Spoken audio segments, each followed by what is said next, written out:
Over $200,000 worth of sports cards and Rolex watches were allegedly stolen by a card store that is affiliated with Fanatics. Yes, you heard that right, and yes, we're going to talk about this today because I think it's a really good reminder, especially given what we've talked about in recent videos on why we need to be very careful in 2024, where we're going ahead and spending our money, where we're going ahead to consign cards, where we're going ahead to grade cards when we have so many tangible, safe, and secure options in the modern hobby. So I want to use that as a talking point today, but obviously before we go ahead and do that, we'll talk about the story in of itself. I initially wasn't going to cover this, but then I didn't really see many others cover it, so I thought, you know what, let's go ahead and record something. Now, this relates to Legends Only Sports Cards. They're based in San Antonio, Texas. I think these guys have a pretty big following. I've heard of them before. They apparently do sports cards and collectibles, as their logo does go ahead and say. And as you can sort of see over here from this post from 7 weeks ago, they are an official partner with Fanatics Collect. So I'm curious to see what Fanatics is going to do in this particular situation, given these are obviously only allegations for the time being, what I'm about to explain. But Fanatics has made it pretty clear, Topps have made it pretty clear that the relationship they want to manage with local card stores and anybody associated with them is of a high standard, right? They've got some pretty good and consistent T's and C's that are trying to make local card stores uplift and do the right things. So, when you see something like this, if they are in fact proven to be true, you'd expect them to be cut. But nonetheless, let's go into the story in of itself. Now, this was reported by KSAT 12. It must be a local, news station in Texas. And the heading for the video, it goes for 3 minutes. I won't play it for you, but I'll link it down below. It goes on to say that San Antonio sports card collector files a $200,000 lawsuit against the memorabilia company. And the way this story basically goes is that the individual, bought a box of Prism. He hit this black gold card, which is a pretty good chase hit for Victory Wembanyama. He is a San Antonio fan, so obviously he's pretty excited. This card is out of 5, so one of the chases for Victor within, the flagship set that is, Prism Basketball. And then off the back of that decided, you know what, I've got the itch, or he's got, the excitement going. Let's try and see what else we can get. So the story goes that he reached out to Legends Only Sports Cards and decided to sort of see what he could do next. Now, I believe he consigned this card with them, amongst a few others, plus some Rolex watches, as I did say in the intro, over $200,000 worth, allegedly, in an effort to consign them with Legends Only to try and sell, to then use those funds to go ahead and buy some more higher-end sports cards or other desirable sports cards. So trying to cash in on this to try and, maybe diversify his collection or uplift his collection. Obviously, this news story is quite short. There's not a whole lot of detail within it, but that is essentially what he alleges. Now, where the story gets pretty interesting is that, he hadn't heard anything. The cards weren't selling, he wasn't getting a response, and then he ended up filing a lawsuit because he was concerned that his cards were stolen. He has since filed a police report as well. And what makes his whole situation pretty interesting is that he mentions in the news report that he went ahead and had some legal documents that were actually signed by Legends Only Sports Cards when they went ahead and consigned the cards in the first place. So clearly outlining that he was giving them these cards and that they were going to sell them on his behalf and do the right thing. But what's apparently gone down is that these cards were stolen and he can't get any info out of them. They've not responded to the lawsuit at the time of this news report, and just a really confusing situation. That's sort of where, my first talking point comes. I'll get to in a second. It's just pretty wild that, this can happen in this day and age, to be perfectly honest with you. To give a bit more facts to the situation, it is alleged that these cards were not sold. They were not, in fact, stolen or given away. Apparently, they still have them. He just doesn't have a definitive answer as what the heck is going on. So apparently, they weren't sold. The funds weren't, lost. Because I guess the theory is that when you have a situation like this in a consignor takes the cards, aka what happened with Mark's cards, they, consign your cards for grading. In that particular instance, they use those funds for their personal gain. When it comes time to go ahead and then, give the customer back their money or pay for their service, the money's already gone. So this guy is obviously a bit concerned that they've taken his cards, sold them, and then kept the money, and he's trying to get that back, obviously, including, the Rolex watches.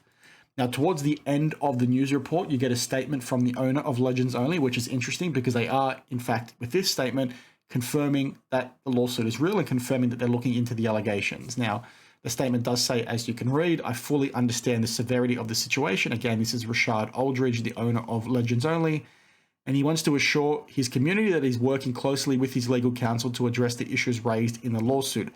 Our primary goal is to resolve this matter in a fair and amicable manner, while preserving the trust, and reputation we've built over the years. So It's pretty curious to see what's going to happen next. Maybe, in fact, they did sell them. Maybe they sold them for less than what they should have. Maybe they damaged them. Maybe something happened.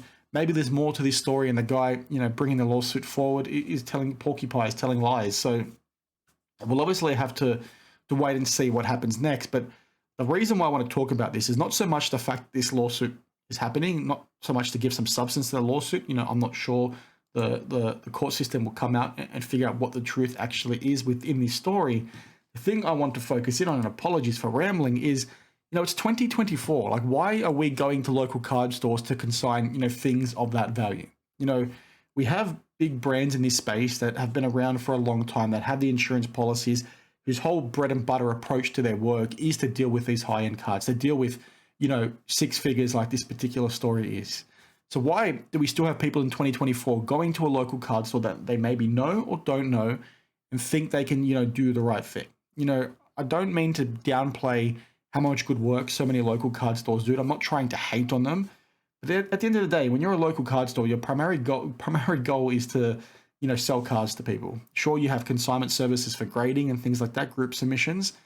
But do you really expect a local card store to be selling six figures worth of stuff for you, let alone a portion of that being, luxury watches, Rolex watches? Like, does that make sense? Why are we doing that when you have things like Golden, PWCC, Probstein, even eBay now with the authenticity guarantee program gives a lot of, protection to sellers. Those things are there. Those things are stable. Those things have been around for a long time. Those things are the bread and butter, albeit the authenticity guarantee for eBay is recent. You guys get the point that I'm trying to make. Why are we sort of increasing the risk we're exposing ourselves to try and save a few bucks, to try and do the easy thing? Like, you got 200 grand worth of stuff, guy. Like, why aren't you calling up Ken Golden and saying, listen, I've got this one card that's obviously high end. Do you think you can consign that for me plus all these other things? I'm not a huge advocate for these auction houses. They make a lot of mistakes. I've called them out plenty of times before. You guys can attest to that. But, if I'm going to go and sell something, I'm going to go to the people that are doing it day in, day out, right? I'm not going to go to a local card store that maybe doesn't know any better or, could make a pretty egregious mistake. And guess what? They don't have insurance policies that cover the amount of things you've just given them, right? Those are the things we should be thinking about. And that's the kind of stuff that we should be keeping front of mind. And that sort of thing goes to what I said in the intro, right? How it links to some of my recent videos, because we touched on these same themes when it came to the whole GameStop and PSA partnership. I copped a lot of heat for the comments I made within that video, but ultimately I think that's going to be a good thing for PSA because, mums and dads are going to be using that service for kids that otherwise wouldn't have used it, right? It's i.e. opening it up to new customers.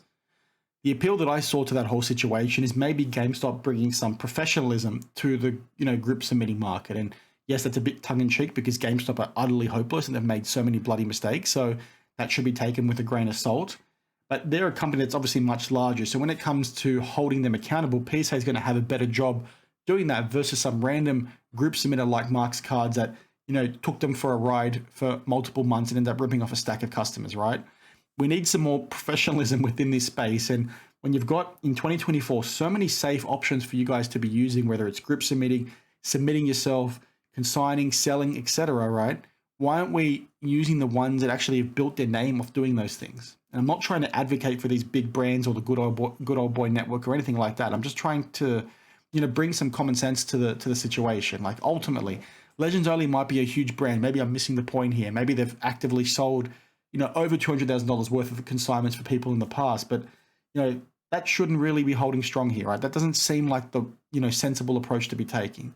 So when you go ahead and do that and then you get ripped off like this, allegedly, right, you're really only got yourself to blame. And obviously we need to see what happens next, but guys, it's 2024. Like, let's use the services that have been building their brand by offering these services for years and years and years. Like, don't go to a random group submit and then complain when they damage your PSA cards or complain when they lose your PSA cards or complain when they, swap out your cards or things like that. Don't go to a random local card store and get them to consign your cards of this value and then complain when they maybe don't get back to you fast enough or something along those lines.